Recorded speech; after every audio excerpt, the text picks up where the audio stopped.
Muy buenos días a todos. Esta es la continuación del trabajo que habíamos iniciado el miércoles 24 de marzo. Ayer 25 de marzo no pudimos reunirnos, pero aquí estamos bien tempranito para ofrecerles el contenido de la clase prevista para el día de ayer, que por razones de fuerza mayor no la pudimos llevar adelante. Voy a compartir la pantalla para que juntos podamos trabajar esa parte final del trabajo práctico número 11. Recuerdan que estábamos trabajando con el modelo a valores corrientes con ajuste. Bueno, aquí está el cálculo de coeficientes correctores, que esto ya ustedes lo conocen muy bien a esta altura, siempre relacionando los índices de cierre sobre el índice de origen, los momentos en que han habido movimientos son precisamente los que están aquí. Julio, que era la fecha de constitución, septiembre, diciembre y junio, que es la fecha de cierre.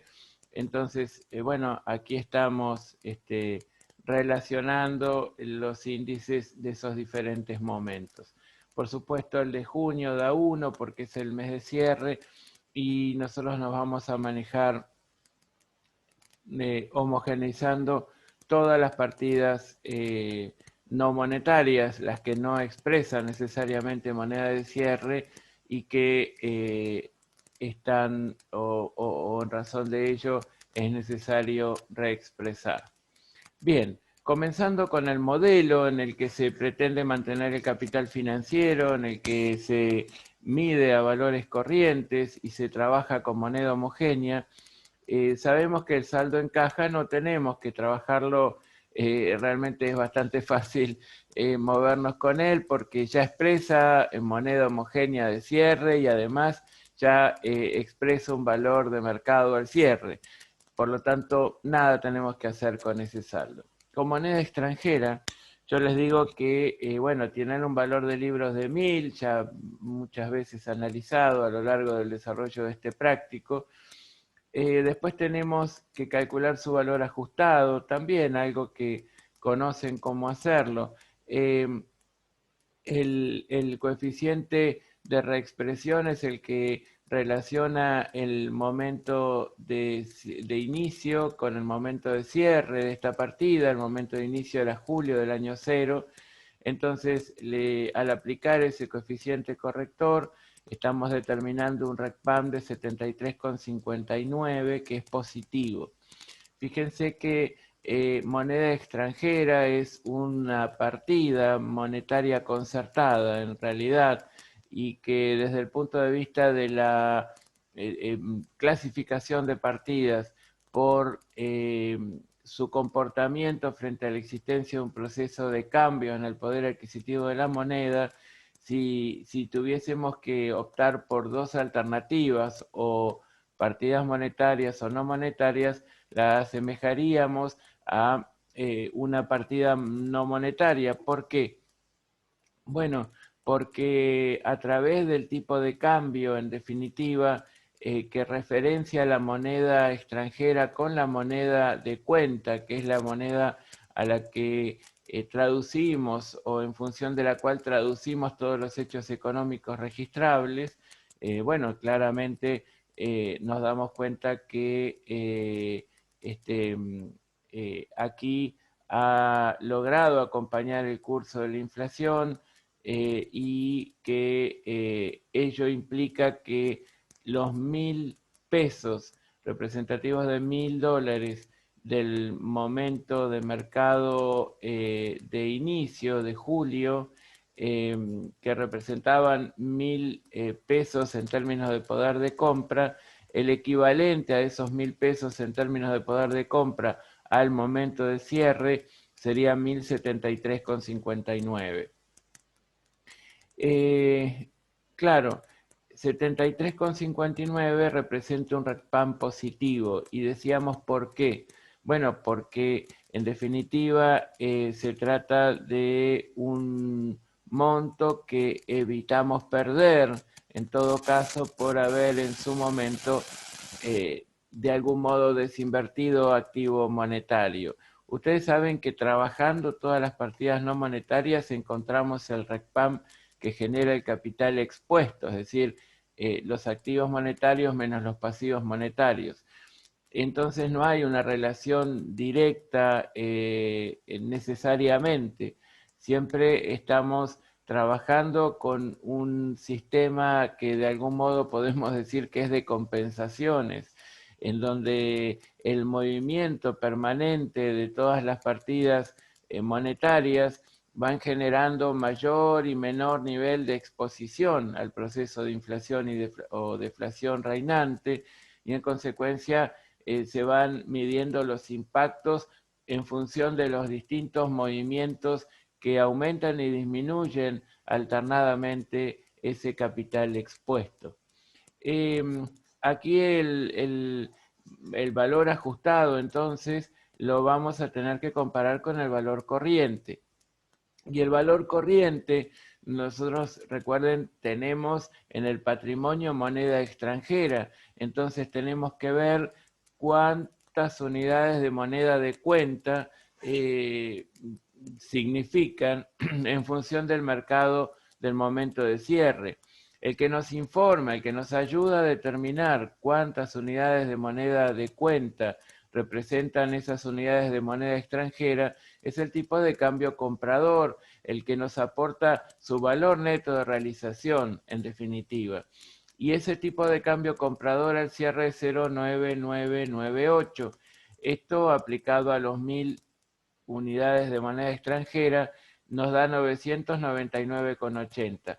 Este es un valor que ya habíamos analizado en el modelo anterior, pero que ahora comparándolo con el valor ajustado, es decir, el que nos muestra el valor que tenían la moneda extranjera en función del mercado del momento de julio del año 0, bueno, cuando lo comparamos con el mes de junio del año 1, ahí nos damos cuenta que hubo una variación en su precio específico que en moneda homogénea lo podemos determinar en 73,79 negativo.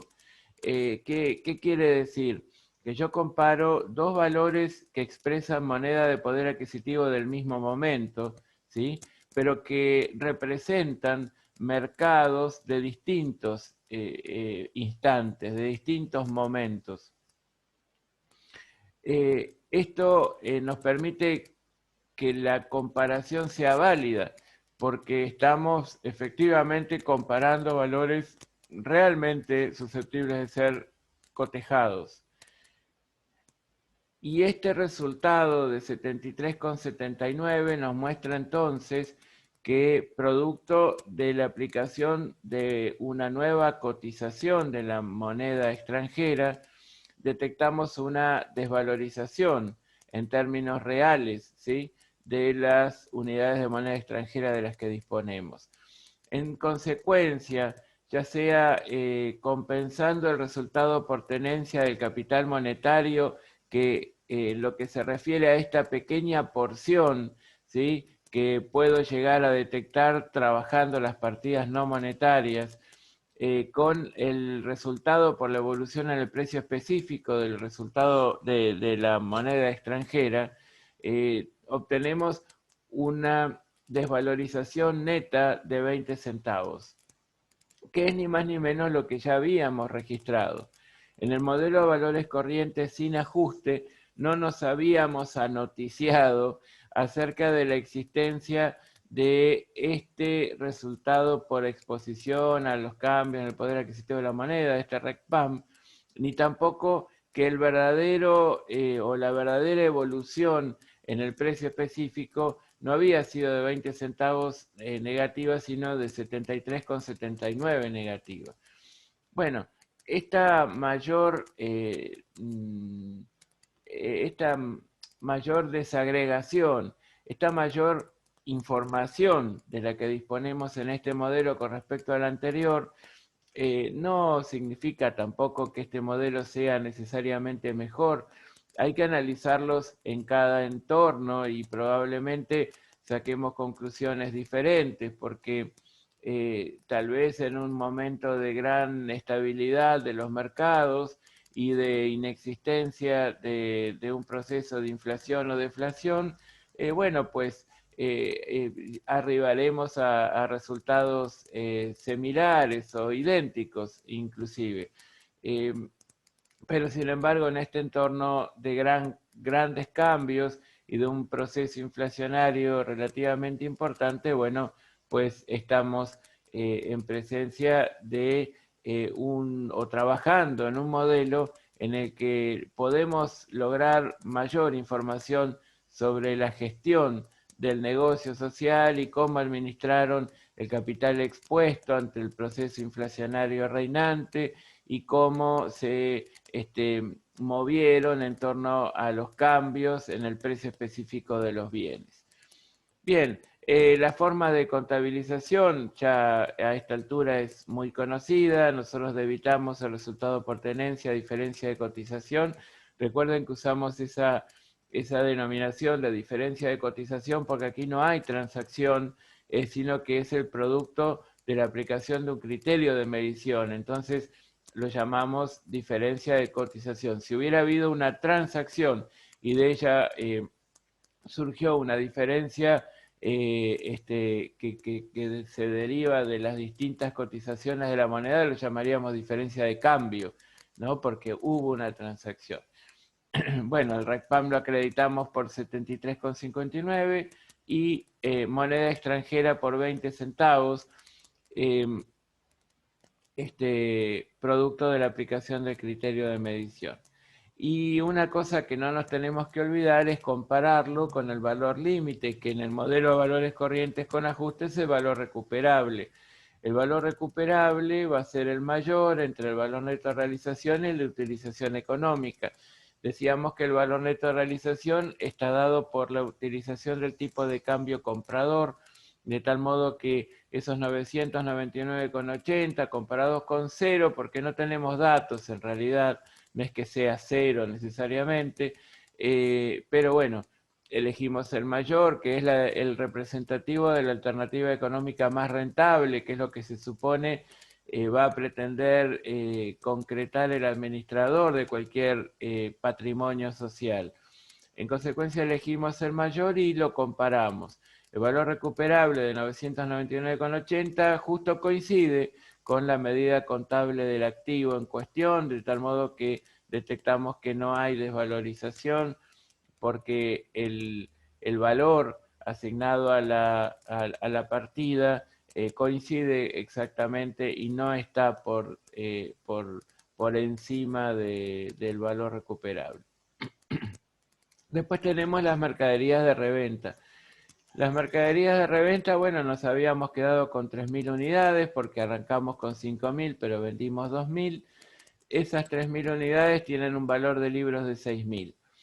Ese valor de libros, que viene del mes de julio, también lo multiplicamos por el coeficiente que relaciona los índices de cierre con el de origen, junio sobre julio, y así es que llegamos a los 6.441,54, es decir, un RECPAM positivo de 441,54, que es lo que en definitiva evitamos perder por haber decidido deshacernos de un capital expuesto a un proceso de inflación que evidentemente fue del 7,359%. Vamos a determinar el valor corriente. El valor corriente es el de costo de reposición al momento del cierre, que es de 2,20, dado que se trata de mercaderías cuya venta demanda esfuerzo y no es posible encontrar un precio cotizado en un mercado activo para ellas. Esto nos da 6.600. Quiere decir que cuando yo comparo en términos de moneda de poder adquisitivo de cierre, el valor que tenían esas mercaderías en función del mercado de inicio de las actividades con respecto al mercado de cierre, advierto una evolución de 158,46 positivo. Y esto es un dato muy interesante porque quiere decir que cuando yo en su momento determiné que tenía un resultado por tenencia de 600, no podía tener en el modelo a valores corrientes sin ajuste otra información adicional porque no trabajé la unidad de medida, no medí el impacto que podía haber tenido durante ese ejercicio el capital monetario. Y entonces, bueno, solo pensé que esos 600 pesos representaban una evolución en el precio específico de las mercaderías, ¿sí? Ocurrido entre el mes de incorporación de ellas al patrimonio y el mes de cierre. Aquí nos damos cuenta que sí, que efectivamente ese fue la variación neta, pero tiene una explicación. Por un lado, siguiendo el curso de la inflación, estas mercaderías tienen un valor en el mercado que recogen lo que pasa en términos de pérdida de poder de compra de la moneda de referencia, que es el peso, y en consecuencia evoluciona y compensa, digamos, y sigue el curso de la inflación. De esos 600, 441,54 corresponde nada más que al seguir el curso de la inflación. Ahora 158,46 es el verdadero resultado por evolución en el precio específico de las mercaderías. Medida efectivamente en términos reales, comparando valores representativos de un mismo poder de compra, y es un resultado por tenencia que es el que llamamos propiamente dicho. Claro, una vez que hicimos la medición a valores corrientes, tenemos que comparar con el valor recuperable, que es el mayor entre el valor neto de realización y la utilización económica. Me río porque lo dijimos ya 48 veces. ¿Sí? Ahora, el valor neto de realización al cierre del ejercicio, según el enunciado, es de 5,20, con lo cual el valor neto de realización es de 15.600. Contra el valor de utilización económica sobre el cual no tenemos datos, decimos, bueno, el valor recuperable es el mayor de ellos, 15.600. Lo comparamos con 6.600, claramente no hay desvalorización. El valor corriente debería ser mayor al valor recuperable para que detectemos desvalorización, ¿de acuerdo? Entonces, aquí decimos, bueno, no hay desvalorización. Y bueno, y después la otra cuenta que tenemos que trabajar, porque se trata de un modelo a valores corrientes en el que homogeneizamos la unidad de medida, es capital social. Capital social, que ya lo reexpresamos también en otros modelos, que sería el resultado de aplicar a los 15.000 el coeficiente de inicio a cierre, y llegamos a 1103,85 de RECPAM. Claro, este RECPAM no lo generó naturalmente el capital social, lo generó en todo caso aquella inicial partida que representaba una cuenta por cobrar a los socios y que identificábamos con el nombre de accionistas en todo caso. Pero bueno, en este juego de determinación indirecta, precisamente nos lleva a hacer esta determinación parcial y la registración. Una cosa que me olvidaba de aclarar es que cuando registramos el RECPAM que detectamos al reexpresar el capital social, lo imputamos a ajuste de capital, que ya también lo vimos muchas veces, pero vale la pena repetir, en función del criterio nominalista que nos impone la Ley General de Sociedades. Ustedes saben que debemos mostrar el capital social como representativo, su saldo, de los aportes efectivamente realizados por los socios en términos nominales, y que cualquier expresión monetaria, ya sea del saldo de esta cuenta capital social, como también de la cuenta ajuste de capital, tenemos que imputarlo a la cuenta ajuste de capital. Es la única cuenta que integra el patrimonio neto que de momento al menos tenemos que segregar lo que sería el valor nominal de lo que es su reexpresión monetaria. Todas las demás cuentas pueden sumar a su saldo el impacto de su propia reexpresión monetaria. Las dos cuentas que nos faltan trabajar son las de resultado. Está la cuenta ventas y la cuenta costo de mercaderías vendidas. Ventas ya representa un valor representativo de moneda del momento de la venta y que al reexpresarlo nos muestra ese valor de 9.000 convertido en 9.396,63, lo que hace es mostrarnos el valor de la venta, ¿sí? El valor de la venta ocurrido en julio, en septiembre, llevado al mes de cierre, al mes de junio. Y en total reflejamos un RECPAM negativo de 396,63. En realidad, ¿cómo podríamos interpretarlo? Bueno, seguramente a cambio de la venta se habrá incrementado por esa misma proporción o esa misma magnitud, mejor dicho, el capital expuesto. Y esto sería el resultado del impacto de ese posible incremento del capital expuesto, ¿sí? A un proceso inflacionario del 4,407% entre el momento de la venta y el momento del cierre de ejercicio. Vamos al costo de las mercaderías vendidas, que seguramente ustedes van a utilizar esta última revisión justamente como para reforzar un poquito el procedimiento de determinación. A ver, yo los invito a que vayamos un poquito para atrás y analicemos la línea de tiempo que aquí nuestro jefe de trabajos prácticos nos delineó, ¿sí?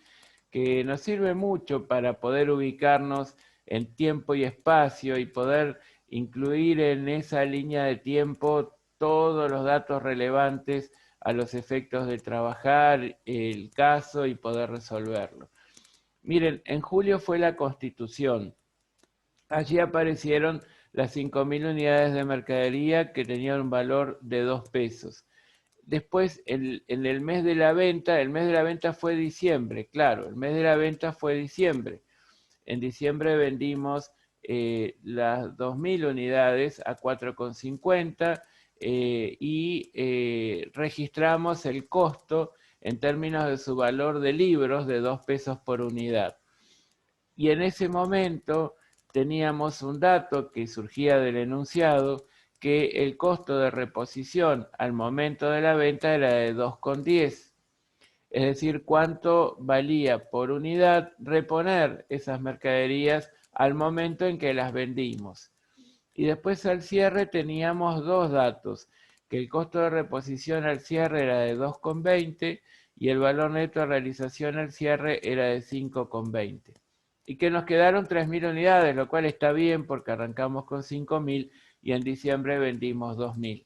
Entonces las fechas importantes, julio del año cero, que es cuando ingresaron las mercaderías, diciembre del año cero, que es cuando las vendimos y registramos el costo, y junio del año 1, que es la fecha de cierre de ejercicio.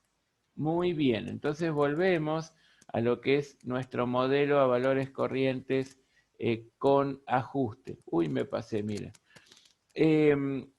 Perfectísimo. Aquí entonces tenemos una suerte de recreación de lo que fuimos registrando. El valor original del costo de las mercaderías vendidas tiene un registro de 4.000 pesos. ¿Por qué? Porque nosotros teníamos un valor de libros a diciembre de 2 pesos por unidad y vendimos 2.000 unidades.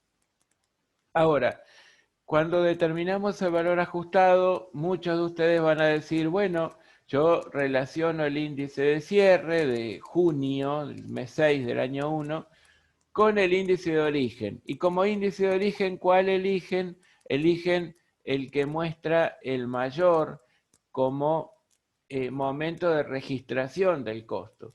Y ese sería un error conceptual para resolver estos casos, digamos, ¿sí? ¿Por qué? Porque el error conceptual es que la anticuación de partidas nos lleven a determinar que el valor de origen es el representativo de moneda de poder adquisitivo de diciembre. Yo en diciembre lo que hice fue registrar el costo de lo vendido, pero me valí, utilicé, apliqué para registrar esa situación valores representativos de moneda de poder adquisitivo de un momento anterior al momento de la venta, que justamente el momento anterior al momento de la venta fue el momento de incorporación, que fue julio del año 0.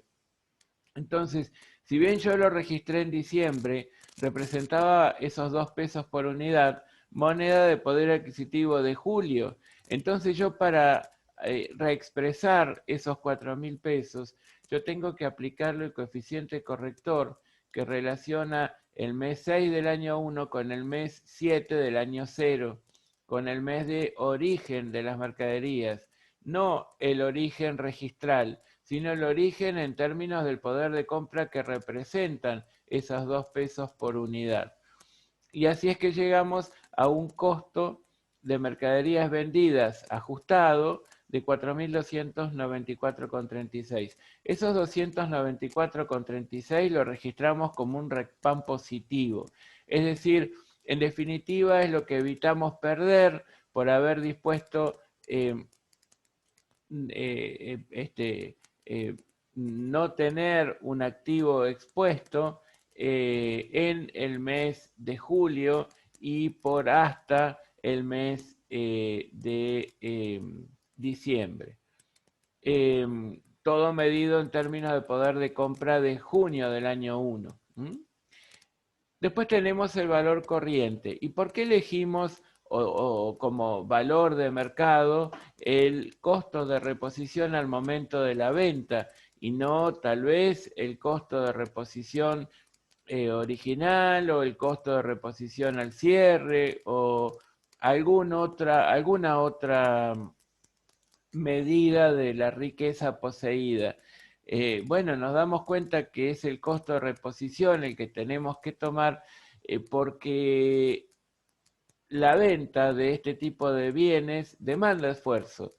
Entonces yo no puedo considerar devengado cualquier resultado que surja de, por ejemplo, haber aplicado un valor corriente de salida a estas mercaderías. Eso solo lo voy a poder reconocer cuando se perfeccione la compraventa, porque la compraventa demanda esfuerzo.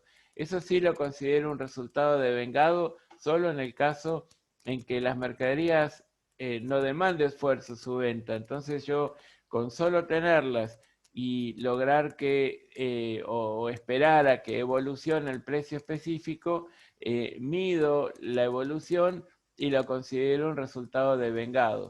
Pero eso estoy, digamos, con permiso de hacerlo y reflejando la realidad económica solo en el caso de contar con mercaderías que tienen un precio cotizado en un mercado activo. En este caso, la verdad es que su venta demanda esfuerzo. Entonces, ¿qué es lo que me preocuparía a mí conocer, teniendo en cuenta que me muevo en el marco de un modelo de valores corrientes? Bueno, el momento de mercado original de las mercaderías, expresado en moneda de cierre, es el de 4.294,36, ¿sí? Representativo del mercado de julio del año 0, expresado en moneda de junio, el mes 6 del año 1. ¿Ok? Ese sería el primer dato referencial. Y el dato contra el que lo voy a comparar es el del mercado en términos de reingreso al patrimonio al momento de la venta, expresado en moneda de poder adquisitivo de cierre.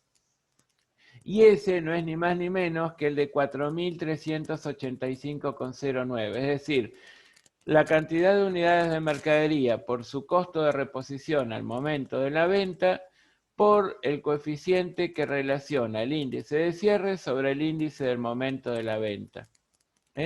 Costo de reposición al momento de la venta, 2,10, por la cantidad de unidades, 2.000, por el coeficiente que relaciona el índice de cierre sobre el índice de origen de estos 2,10 por 2.000, que es el momento de la venta. Esto me va a permitir obtener un dato muy valioso, que es el resultado por tenencia, por la evolución en el precio específico de los bienes que vendí, ocurridos entre el momento de su incorporación y el momento de su venta. Entonces quiere decir que de la diferencia entre los 9.000 y los 4.000, ¿no? El 9.000 era el valor de venta y 4.000 el valor de libros. Yo en el modelo tradicional dije, bueno, ganamos 5.000 en términos brutos, ¿sí? Ese fue el resultado bruto sobre ventas. Y acá nos damos cuenta que hay una porción de todos estos 5.000 pesos en todo caso, que correspondía a otra cuestión distinta respecto de lo que era el resultado de la gestión del sector de comercialización de la firma, ¿sí? En verdad hubo una evolución de los valores de los bienes que tienen que ver con seguir el curso de la inflación, y sí se generó efectivamente una evolución en el precio específico de los bienes, que naturalmente aquí vemos que se apreciaron, ¿sí? Ganamos 90,73 por la evolución en el precio específico de los bienes, comparando a moneda de cierre el momento de mercado en términos de valor corriente de entrada de la incorporación contra el momento de la venta. Así es que en la cuenta RECPAM, bueno, esto nos surge un valor de 690,99, sumando algebraicamente todos los movimientos deudores y acreedores de la cuenta en función de todos los asientos que fuimos registrando, y llegando a este estado de resultados y a este estado de situación patrimonial. Este estado de resultados muestra que el valor de ventas en términos de valores de moneda homogénea de cierre contra el valor de costo da 5.011,54. A ver si acá teníamos una comparación. Si ahora los vamos a comparar para ver qué nos informaba cada modelo, en todo caso, respecto de la riqueza poseída por la entidad y del resultado o la performance de la entidad en términos económicos. Y aquí tenemos algunos resultados positivos por la evolución en el precio específico de las mercaderías que estaban en stock al cierre y de las mercaderías que han estado un tiempo en el patrimonio entre el momento de la incorporación y de su venta. Y también una evolución en el precio específico de la moneda extranjera que fue negativa y un RECPAM general que fue negativo, es decir, perdimos en términos de la administración del capital expuesto, 690,99 pesos, ¿sí? Esto da un resultado del ejercicio de 4.495,95. Y la conformación de activo y patrimonio neto queda como aquí está expresado. Entonces ahora comparamos los tres modelos con los que fuimos trabajando. El modelo tradicional, el modelo corriente sin ajuste y el modelo a valores corrientes ajustados. Y aquí nos damos cuenta que en términos de resultados, sobre todo, hay una variación importante.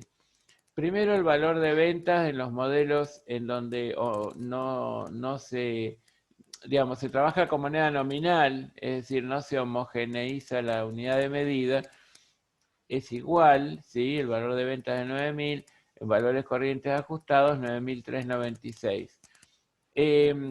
Recuerden que el valor de venta siempre representa un valor corriente del momento de la venta. Y yo no puedo tergiversar el valor de venta y decir, bueno, el valor de venta lo calculo a valor corriente del cierre, porque eso no representa la realidad económica, ¿sí? La realidad económica significa que cuando perfeccionamos la compraventa, es decir, se entregó, puso a disposición del cliente la mercadería, allí se perfeccionó una operación y esas mercaderías ya no están más en nuestro patrimonio. Y debemos tomar como referencia lo que pasó en función del mercado, del momento de la venta, ¿sí? Esa es una de las preguntas que tenía que responder. Entonces, ¿cuál es el valor corriente de la venta? Es el valor corriente es el representado por el valor por el que se concertó la operación de compraventa al momento de la venta. Y ese es ya un valor corriente que en términos de resultados no lo voy a necesitar trabajar nuevamente. Lo que sí tengo que hacer es homogeneizar la unidad de medida si es que estoy en un modelo en el que se decidió homogeneizarla. Pero eso es todo lo que tendría que hacer por el momento. En términos del costo de las mercaderías vendidas, notamos que hay una diferencia entre los tres modelos. En el modelo tradicional nos manejamos con el valor de libros de las mercaderías que vendimos. A valores corrientes sin ajuste nos manejamos con el valor corriente al momento de la venta, que es 4.200. Y en el modelo a valores corrientes ajustados tomamos el costo de reposición del momento de la venta, pero lo expresamos en moneda de poder adquisitivo de cierre. Y esto evidentemente impacta sobre el resultado bruto sobre ventas. Fíjense que en el modelo tradicional obtenemos un valor neto de 5.000, en el modelo de valores corrientes sin ajuste 4.800. ¿Y por qué acá 4.800? ¿Y qué significa en relación a 5.000 esa diferencia? Bueno, yo les dije que en el enunciado estaba indicado que las mercaderías demandan esfuerzos o ventas que no tienen mercado transparente, un precio cotizado en un mercado activo. Entonces,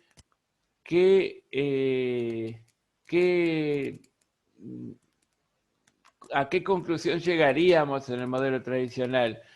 Que el resultado del esfuerzo de venta fue de 5.000. Genial. Ese fue o es lo que nos informa el modelo tradicional. En el modelo de valores corrientes sin ajuste, ¿qué nos informa? Que el resultado del esfuerzo de ventas fue 4.800, porque 200 en realidad corresponde a una evolución en el precio específico de las mercaderías que vendimos ocurrida entre el momento de compra de las mercaderías o de incorporación y el momento de la venta. Eso fue algo que no tuvo que ver con el esfuerzo de ventas, fue algo que ocurrió con el mercado de los bienes. Entonces la verdad es que si esta es la realidad, los 5.000 que muestra el modelo tradicional lo ponen como un poco más arriba de donde debería estar, el ego de el gestor del negocio social, porque había 200 de esos 5.000 pesos que en verdad no correspondían a la gestión de ventas, sino a que las mercaderías habían evolucionado en su precio específico durante la tenencia de ellas en el patrimonio. Y después el modelo de valores corrientes ajustados que nos informa y que el resultado del esfuerzo de venta fue de 5.011,54. ¿Por qué? ¿Medido en qué términos? Medidos en poder de compra en moneda representativa de poder de compra de cierre. Y eso es porque homogeneizamos la unidad de medida al cierre tanto de las ventas como del costo. Y esto nos muestra que en realidad tuvimos un resultado del esfuerzo de ventas medidos en términos de poder de compra de cierre de 5.011,54. Estos 5.011,54 alguien puede decir, pero está mejor, peor, nos están mintiendo acerca de la gestión del administrador, de la entidad, está como sobreestimando el resultado bruto. Y yo les digo, no, en realidad, en base a los parámetros de cada modelo, cada uno de los resultados brutos sobre ventas determinados son correctos. Cuando los comparamos y decimos, bueno, ¿cuál nos cuenta la verdad? Y la verdad es relativa, depende de cuáles son los parámetros que determinamos y definimos como para evaluar esa realidad, ¿sí? Y la verdad es que, bueno, ninguno de los tres representan un valor incorrecto. Este valor del resultado bruto sobre ventas en el modelo a valores corrientes ajustados, probablemente al analizárselo junto con lo que está debajo de él, que es el resultado por tenencia de las mercaderías, tanto las que quedaron al cierre como las que se vendieron, y el resultado por tenencia de la moneda extranjera, describe con algún grado mayor de desagregación lo que en realidad pasó con los bienes y con el capital expuesto, producto de fenómenos sobre los cuales la entidad no tiene el control, ¿sí? Que es la evolución en el precio específico en un cierto mercado, de un cierto bien, o, por ejemplo, el impacto que la inflación tuvo sobre el patrimonio. Aclaro, cuando dije factores sobre los cuales no se tiene el control es el nivel de inflación, por ejemplo. Lo que sí tiene un control la entidad es cómo moverse frente a ese fenómeno del medio. Y bueno, y evidentemente aquí el administrador del negocio social no fue muy hábil para administrar el capital monetario, es decir, el capital expuesto, frente a un proceso inflacionario como el que nos muestran los índices. Entonces, bueno, en este modelo logramos un nivel de información desagregada bastante importante. Y el resultado final, ¿cuál es el correcto? Y de vuelta les digo, el resultado final que nos muestra cada modelo es correcto en función de los parámetros que en cada modelo se determinaron justamente para definir el resultado del periodo, no solo en cuanto al capital a mantener, sino también en cuanto a qué hacer ante la existencia de inflación o deflación en el medio y cómo medir el patrimonio y los resultados. Claro, esto después se refleja en una descripción de la situación patrimonial sensiblemente diferente. En el modelo tradicional, que me muevo con valores de libro, solo registré la desvalorización comparando el costo, digamos, comparando el valor de libros de la moneda extranjera con respecto a su valor de reingreso al patrimonio, y ahí detectamos la desvalorización de 10 centavos. Y bueno, y eso fue el único resultado no transaccional que registramos.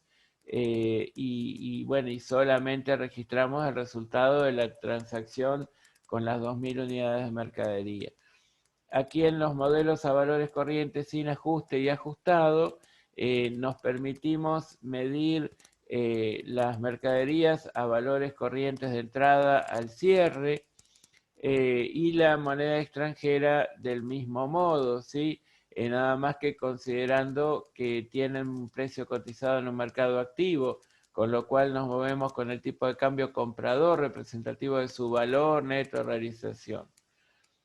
Y en el caso del modelo de valores corrientes ajustados, en donde homogeneizamos la unidad de medida, notamos que aparece una cuenta que es también patrimonial, el patrimonio neto, representativa del aporte de los propietarios, que se llama ajuste de capital, que complementa al saldo de la cuenta capital social.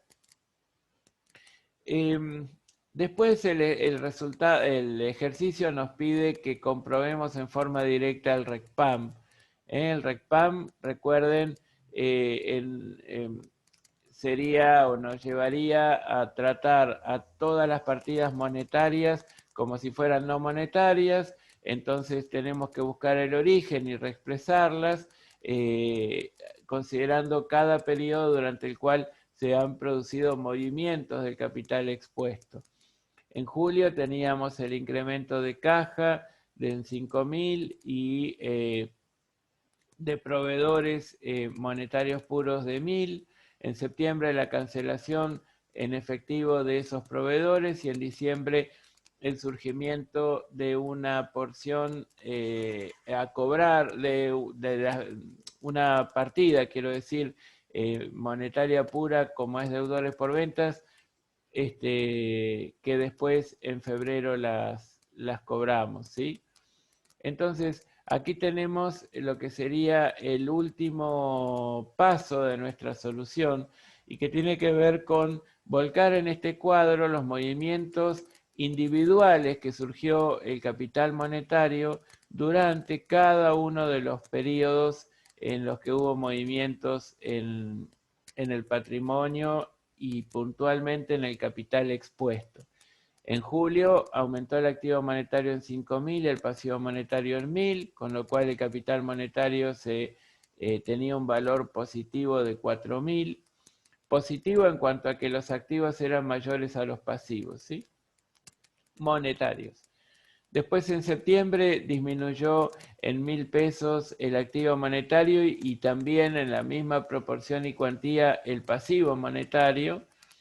En diciembre solo se incrementó el activo monetario a 9.000 y en febrero, fíjense que en febrero tenemos una suerte de variación permutativa del activo monetario porque se incrementó caja en 9.000, pero disminuyó deudores por ventas en 9.000. Entonces, por eso es que aquí pusimos 0. Porque, bueno, no es que no pasó nada, sí pasó, pero hubo una permutación dentro del activo monetario, entonces el valor final de los movimientos netos fue 0. Bueno, anotamos por supuesto los coeficientes de ajuste correspondientes a cada periodo y determinamos el capital monetario ajustado. Yo siempre les digo que además de trabajar las filas, también las columnas, también trabajen las filas y hagan la suma algebraica de todos los movimientos netos para ver si llegan a los totales que ustedes naturalmente tienen expuestos. Miren, aquí tienen la descripción de la situación patrimonial al cierre. Ustedes tienen acá cuáles son las partidas que conforman el capital expuesto. Entonces, bueno, acá lo único que tenemos que hacer es reflejarlas en esta columna que dice total y después ver si en realidad la suma algebraica de los movimientos netos mensuales nos lleva al mismo valor. Entonces 5.000 más menos 1.000 más 9.000 da 13.000. 1000 más menos 1000 más 0 más 0 da 0, 4000 más 9000 da 13000, y aquí 4294 más 9396,54 da 13690,90. Entonces ahí es cuando yo les explico una y otra vez, y también lo tienen en el canal de YouTube, un video explicativo sobre esta cuestión. Bueno, ahí ustedes pueden hacer lo siguiente, que es comparar 4000 con 4294,36 y obtener la variación en términos absolutos, 294,36. Y después pensar, a ver, ¿frente a qué estamos? A un capital monetario positivo, en donde hay más activos que pasivos expuestos. Y hay un coeficiente corrector que es superior a 1, lo cual denota la existencia de inflación. Yo tengo más activos que pasivos expuestos y un proceso inflacionario. Claramente lo que me pasó y que determiné en términos absolutos, resulta ser un RECPAM negativo. El mismo razonamiento lo hago en diciembre y me doy cuenta de vuelta que tengo un coeficiente superior a 1 que denota la existencia de inflación y un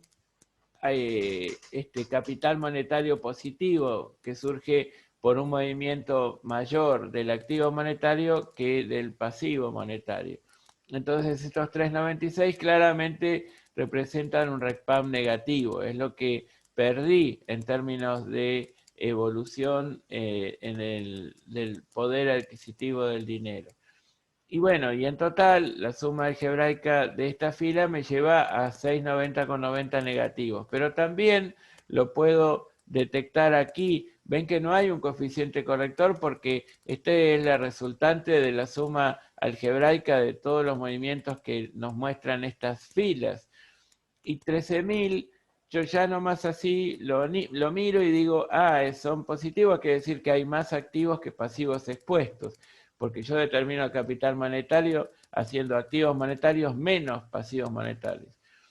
Y el capital monetario ajustado es también positivo y es mayor.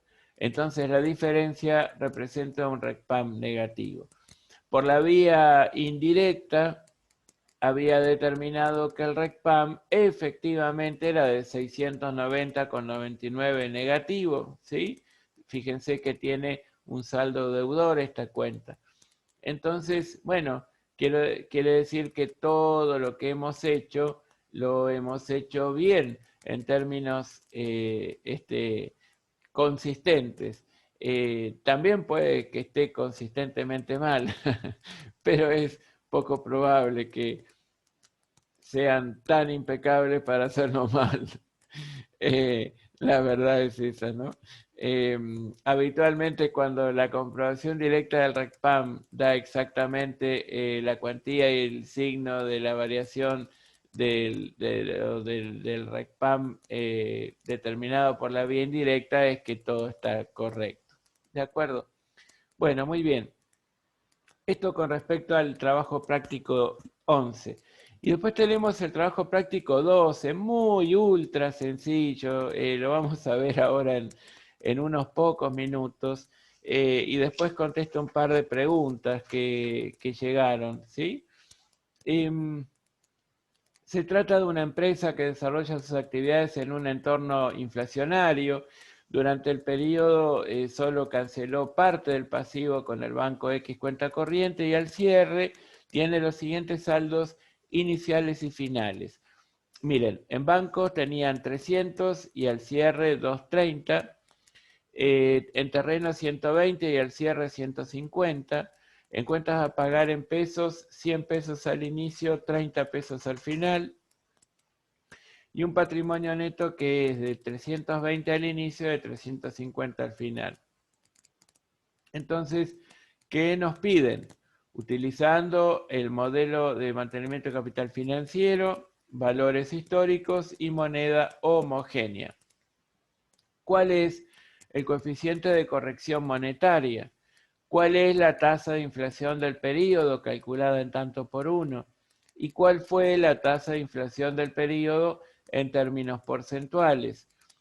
nos pide que confeccionemos los asientos contables que surgen de la reexpresión de los rubros no monetarios, en qué cuenta o cuentas contables se expone el incremento patrimonial ocasionado en el patrimonio neto, y realizar la comprobación directa del RECPAM utilizando el coeficiente de corrección determinado. Entonces volvemos al enunciado, refrescamos los datos, ¿sí? Todos estos son datos que hay que tener bien presentes, justamente partidas no monetarias. Acá encontramos los terrenos y encontramos el patrimonio neto en todo caso. No hay otras partidas no monetarias. Banco X cuenta corriente y cuentas a pagar en pesos son partidas monetarias. Han tenido variaciones. Bueno, vemos a ver cómo nos arreglamos para calcular el coeficiente de corrección monetaria.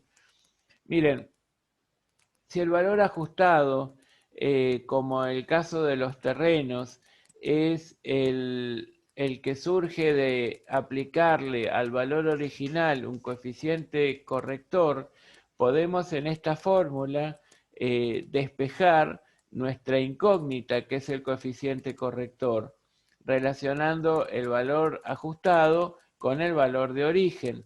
Entonces, nosotros si tomamos el activo no monetario terrenos, tenemos que el coeficiente corrector es igual a 150, que es el valor ajustado, dividido 120. Miren, aquí lo tenemos. Los terrenos tenemos 150 valor al cierre, 120 valor original. Bueno, entonces eso ¿qué nos da? Nos da un coeficiente de reexpresión que es 1,25.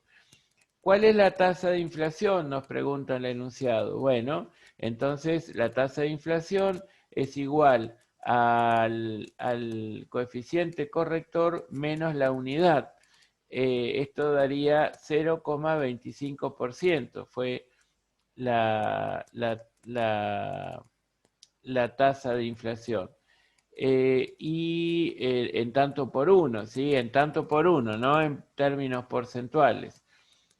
¿Y qué significa esto? Que es nada más con la cuestión monetaria. El coeficiente 1,25 incluye a la unidad. Quiere decir que si yo tenía un peso y quiero medir cuánto debería haber tenido en pesos para poder comprar lo mismo que compraba al inicio, bueno, pues tengo que tener un peso 25 para no verme afectado en cuanto a la capacidad de compra, ¿no?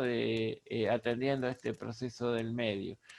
La tasa de inflación, entonces, que es nuestra incógnita número 3, en términos porcentuales, es muy fácil obtenerla. Al coeficiente de reexpresión 1,25, yo le quito la unidad, con lo cual llego a determinar la tasa de inflación 0,25 expresada en tanto por 1 y la multiplico por 100 para poder determinar la inflación en términos porcentuales. El 25% de inflación hubo en el periodo. Entonces después nos dicen, bueno, contabilice, a ver, permiso, ¿no? Que dice, confeccione los asientos contables que surgen de la reexpresión de los rubros no monetarios. Entonces, aquí tenemos terrenos a RECPAM por 30, que esto ya evidentemente lo deben de haber contabilizado porque los saldos al cierre ya habían sido incrementados de 120 a 150. Y después, ¿qué pasa con las partidas del patrimonio neto? Bueno, tenemos, miren, en el enunciado hay un saldo inicial de 320 y un saldo final de 350, ¿no? En el patrimonio neto. Entonces, ¿cómo podemos hacer para trabajar esos valores?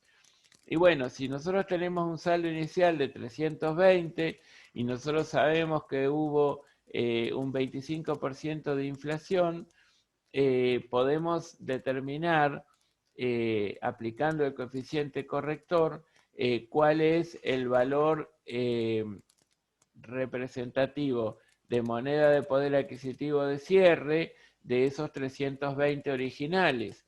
Eso me daría 320 por 1,25, bueno, por supuesto, daría 400, y esos 400 menos los 320 daría 80 de variación neta, que tiene que ver con el acompañamiento frente a la existencia del proceso de inflación reinante. Aquí les proponemos hacer una cuenta que es muy sencilla. Le aplicamos el coeficiente corrector a 320. Después le restamos 320 y obtenemos la variación neta. Es decir, 320 por 1,25 daría 400, que representarían los mismos 320, pero en términos de poder de compra de cierre. Si a 400 le restamos los 320, nos damos cuenta que la evolución fue de 80. Y bueno, y es la forma de determinarlo, apuntamos aquí, porque el patrimonio neto final incluye el resultado del ejercicio. Ahora, cuando registramos el RECPAM que determinamos trabajando las partidas no monetarias que contiene o con las que nos encontramos en el capítulo patrimonio neto, tenemos que acreditar, bueno, alguna cuenta de patrimonio neto. No sabemos exactamente cómo está formado el patrimonio neto. Si es solo capital social, bueno, ahí sería fácil porque lo imputaríamos todo a ajuste de capital. Pero si fueran otras cuentas, aportes irrevocables, a cuenta de futura emisión de acciones, primas de emisión, o resultados no asignados, o alguna ganancia reservada, reserva legal, reserva facultativa, reserva estatutaria, en fin, podríamos necesitar incrementar cada uno de esos saldos en forma directa. Entonces, bueno, por las dudas acreditamos una supuesta cuenta que se llama cuentas de patrimonio neto. Y bueno, y cuando mayorizo el RECPAM, me doy cuenta que tuve un RECPAM negativo de 50. Entonces, el patrimonio neto al cierre termina siendo de 350. ¿Por qué? Porque yo, al patrimonio neto de inicio, representativo de moneda de poder adquisitivo del inicio, es 320. Le sumo el ajuste por inflación de 80 y llegó a 400, que es el que expresa los 320 en moneda de poder adquisitivo de cierre. Y a él le tengo que agregar o sumar algebraicamente el resultado del ejercicio, que es de 50 pesos negativo, exactamente del RECPAM. Y bueno, que es el único resultado que se dio. Y bueno, y ahí me queda un patrimonio neto de 350. Entonces, había otro punto en el CEPIDE que decía cuentas en las que se expone el incremento del patrimonio neto. Bueno, como un poco ya les fui diciendo, depende de cómo esté compuesto ese patrimonio neto. Si solo tenemos ajuste de capital social, vamos a tener el ajuste de capital al cual imputar la reexpresión monetaria del capital social y de su propio saldo de la cuenta ajuste de capital. Pero después a todas las demás, primas de emisión, aportes irrevocables, cualquier resultado diferido, cualquier partida que integre las ganancias reservadas o los resultados no asignados, van a ir recibiendo cada una de ellas una incorporación de lo que es la contabilización del RECPAM. Y luego entonces tenemos la comprobación directa, que era el último punto que nos pedía que hagamos el enunciado. Bueno, bastante sencillo. En el año 0 teníamos 300 pesos de activos monetarios y 100 pesos de pasivos monetarios, capital monetario de 200, coeficiente corrector de 1,25, capital monetario ajustado mayor, positivo y mayor de 250, quiere decir que el RECPAM es negativo de 50. Porque después lo que pasó en el medio fue una disminución del activo monetario de 70 en la misma medida en que se disminuyó el pasivo monetario, con lo cual la variación neta es cero, y llegamos al activo monetario al cierre de 230, al pasivo monetario al cierre de 30, al capital monetario al cierre de 200, un capital monetario ajustado de 250 y que nos da precisamente los 50 pesos negativos de RECPAM, que era el mismo RECPAM al que arribamos por la vía indirecta, ¿sí? Que era mayorizando todos estos asientos que habíamos ido registrando.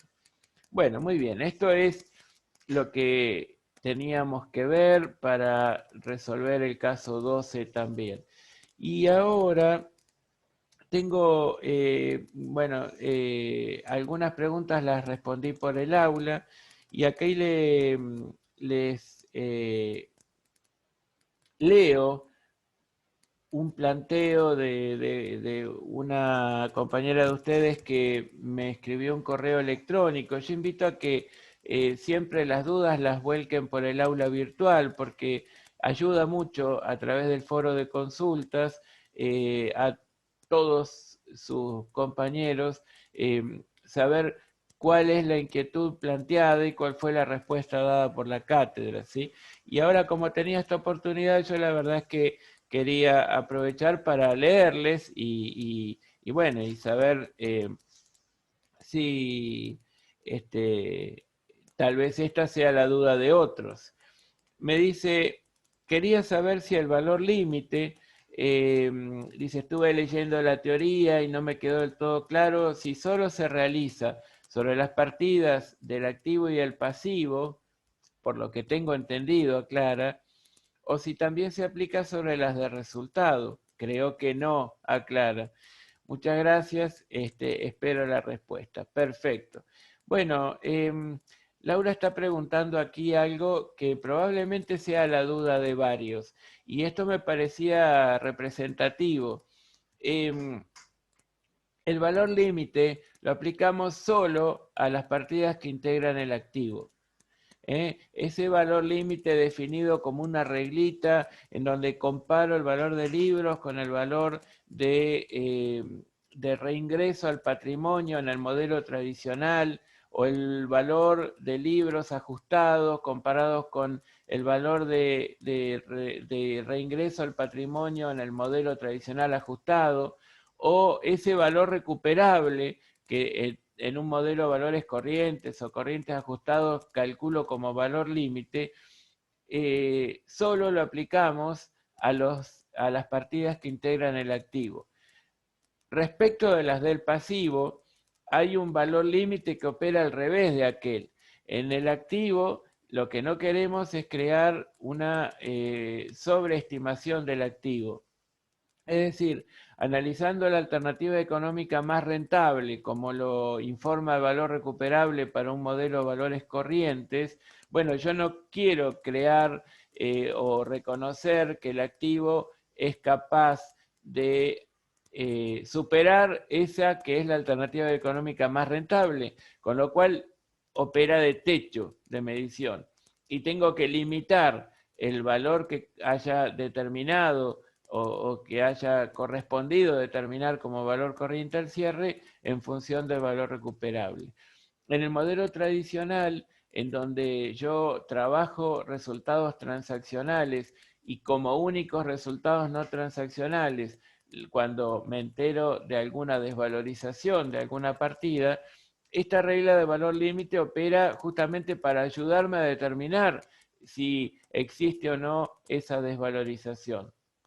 Entonces, ese valor límite me va a permitir comparar el valor de libros que en cada uno de los modelos tradicional o tradicional ajustado hemos definido con el valor de costo de reposición, ¿sí? Ya sea recompra o reproducción al momento del cierre.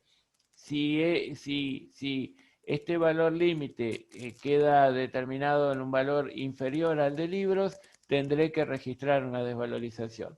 Pero eso es solo para los activos. A los pasivos yo les aplico una regla diferente, que es que ningún pasivo, en ninguno de los modelos que vimos, debería estar expuesto por un valor inferior al que nos dé su efectivo costo de cancelación. ¿Y por qué? Bueno, porque yo tengo que satisfacer la pretensión del acreedor y si mido el pasivo por un valor inferior a él, estoy subestimando el pasivo, lo cual es ciertamente peligroso, no solamente para la gestión del negocio social, sino también para la toma de decisiones de cualquier administrador o cualquier usuario tipo al que esa información esté destinada. Bueno, obviamente a las cuentas de resultado no se les aplica ninguno de estos criterios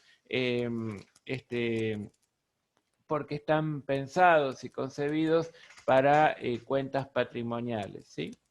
Después también nos consulta, dice, en el modelo de valores corrientes ajustados se desestiman las partidas de patrimonio neto para determinar el resultado por tenencia. En realidad, el patrimonio neto es la resultante de la diferencia entre los activos y pasivos.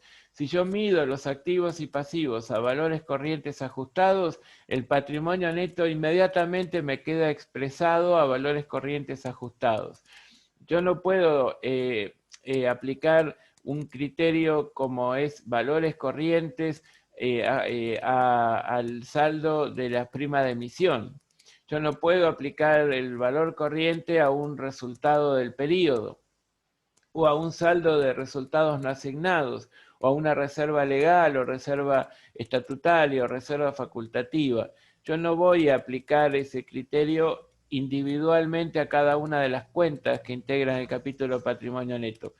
Conceptualmente, la cuantía del patrimonio neto surge por diferencia entre activos y pasivos a los que sí les aplica un criterio de medición, como en este caso, por el planteo, es valores corrientes ajustados. Pero digamos que después, cuando desarrollo y digamos determino la composición de ese capítulo surgido por diferencia entre otros dos capítulos, activos y pasivos, bueno, seguramente voy a tener las partidas necesarias, en particular el resultado del periodo, que es en donde va a reflejarse el impacto de la aplicación de los criterios de medición a activos, pasivos y a los propios resultados. Me refiero a que si el resultado por tenencia se determina solo de las partidas activo y pasivo y resultados, como es en el modelo de valores corrientes sin ajuste, o en este caso se determina de las partidas no monetarias. Bueno, acá estamos mezclando unidad de medida con criterios de medición. La clasificación de partidas en monetarias y no monetarias tiene que ver con el comportamiento que advertimos tienen frente a la existencia de un proceso inflacionario o deflacionario. Esa es una parte de la aplicación del modelo contable. Por otro lado, una vez que decidimos homogeneizar o no la unidad de medida, decimos, bueno, ¿cómo medimos el patrimonio y los resultados? ¿Cómo medimos?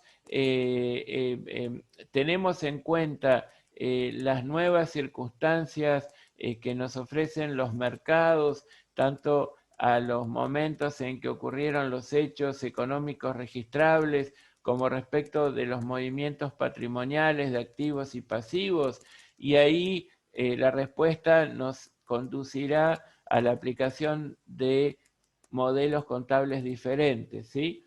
Pero lo cierto es que cuando trabajo con valores corrientes ajustados, como es la pregunta original, bueno, son ese criterio de medición propio de ese modelo, se lo aplico a activos, pasivos y resultados. ¿Mm? Bueno, muy bien. Como no hubo interacción en esta clase, hemos llegado al fin. Es un poquito más corto porque, bueno, no tuvimos el chat, nadie preguntó nada en el marco del desarrollo de esta reunión. Es una reunión en donde la cantidad de participantes es de uno, este, pero bueno, ustedes siempre tienen la posibilidad de consultar a través del aula, pueden hacerlo de muchas maneras y eso sería muy importante que efectivamente lo concreten. Tengan en cuenta que la semana que viene ya arrancamos con inversiones transitorias, con lo cual les va a permitir obtener una nueva revisión de modelos contables porque de vuelta vamos a trabajar las inversiones transitorias en diferentes modelos y es como más allá del saber especializado aplicado a ese rubro en particular del activo, en definitiva nos va a permitir revisar y volver a aplicar todo esto que estamos trabajando o que hemos ido trabajando a lo largo de estas semanas, ¿sí? Casi todo el mes. Sepan que modelos contables es el contenido central de la asignatura, que es realmente muy importante y bueno, les pido que aprovechen mucho los días que restan para terminar esta semana a los efectos de comenzar la siguiente con un conocimiento más fortalecido y cualquier duda que tengan, por supuesto, nos la hacen llegar. Bueno, muy bien, esto es todo por hoy. Les agradezco la atención. Les pido que dejen sus comentarios apenas puedan ver y apuntar todo lo que surja de esta clase. Gracias, será hasta pronto.